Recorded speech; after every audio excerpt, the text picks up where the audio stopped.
Radha বল্লভীর recipe. ময়দা নিয়ে নিয়েছি, এর মধ্যে দিয়ে দেব 1 চামচ চিনি, পরিমাণ মতো লবণ, ধনে পানমৌরি ভাজার গুঁড়ো, আদা বাটা, কাঁচা লঙ্কা বাটা আর বিউলির ডাল বাটা। এরপর 2 চামচ রিফাইন তেল দিয়ে দেব, ভালো করে মাখিয়ে নেব। ময়দা যখন এইভাবে মুঠা করে যাবে তখন অল্প অল্প জল দিয়ে মেখে নিতে হবে। মাখা হয়ে গেছে, ডোটা ঢাকা দিয়ে আধ ঘন্টা রেখে দেব।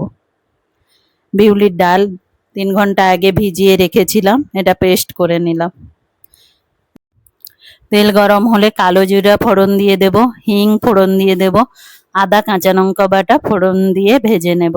এরপর বেটে রাখা বিউলির ডাল দিয়ে দেব, এরপর ভালো করে নেড়ে নেব।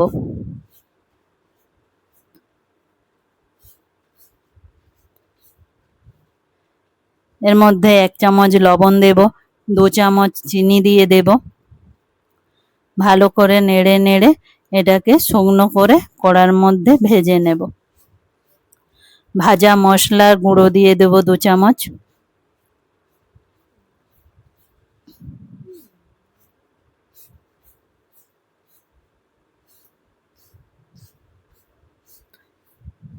এইভাবে শুকনো শুকনো করে ভেজে নিতে হবে। হয়ে গেলে এটাকে নামিয়ে নেব।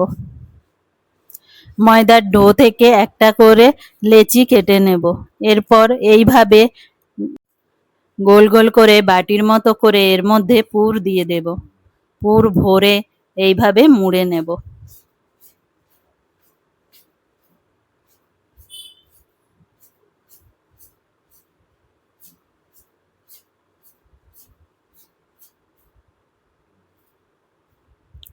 মোড়া হয়ে গেছে, এটা হাতের মধ্যে গোল করে নেব।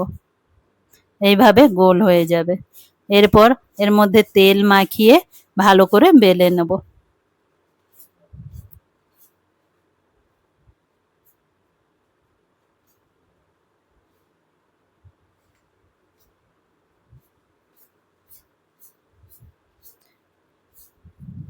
এরপর কড়াইয়ে তেল গরম হয়ে গেছে, এটা ছেড়ে দেব।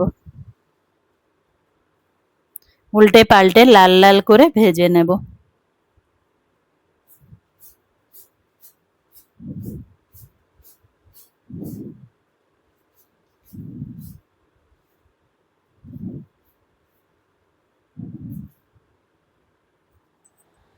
এরপর একে একে বাকিগুলোও সব ভেজে নেব। এরপর চানা মশলার সাথে পরিবেশন করে নেব।